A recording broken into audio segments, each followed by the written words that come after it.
લીંબડીમાંથી સમાચાર મળી આવ્યા છે। લીંબડી બસ સ્ટેન્ડ ડેપો ખાતે ગુજરાત રાજ્ય માર્ગ વાહન વ્યવહાર નિગમ દ્વારા 6 કરોડ 11 લાખના ખર્ચે નિર્માણ થનારા નવનિર્મિત એસટી ડેપો વર્કશોપના ખાતમુહૂર્ત સમારોહનું આયોજન કરવામાં આવ્યું। કાર્યક્રમમાં રાજ્યના શહેરી વિકાસ અને ગૃહ વિભાગના મંત્રી દર્શનાબેન વાઘેલા, સુરેન્દ્રનગરના सांसद चंदुभाई सिहोरा, धारासभ्य किरीट सिंह राणा सहित अनेक महानुभावों, अधिकारीओ अने कर्मचारीओ उपस्थित रह्या हता।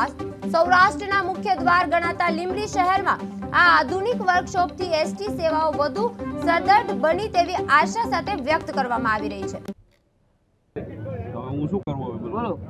આજે લીંબડી મુકામે વાહન વ્યવહાર વિભાગ દ્વારા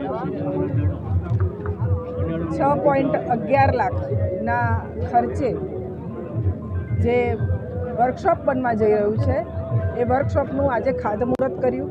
આ ખાતમુહૂર્તમાં મારા સાથે અહીંના લોકપ્રિય સાંસદ ચંદુભા, અમારા લીંબડીના લોકપ્રિય ધારાસભ્ય અને પૂર્વ કેબિનેટ મંત્રી કિરીટસિંહભાઈ રાણા, અમને અમારી ભારતીય જનતા પાર્ટીની પૂરી ટીમ, પ્રમુખ, તાલુકા પંચાયતના પ્રમુખ, જિલ્લા પંચાયતના પ્રમુખ, નગરપાલિકાના પ્રમુખ સૌ હાજર રહ્યા છે।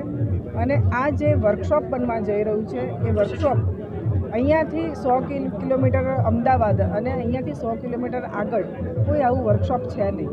અને એના જ કારણે કિરીટસિંહભાઈ રાણાએ અને ચંદુભાઈએ સરકારમાં એક રજૂઆત કરી હતી કે અહીંયા એક વર્કશોપ બને તો સારું। તો એમની રજૂઆતને ધ્યાનમાં રાખી અને આજે અહીંયા એક વર્કશોપનું અમે ખાતમુહૂર્ત કર્યું છે।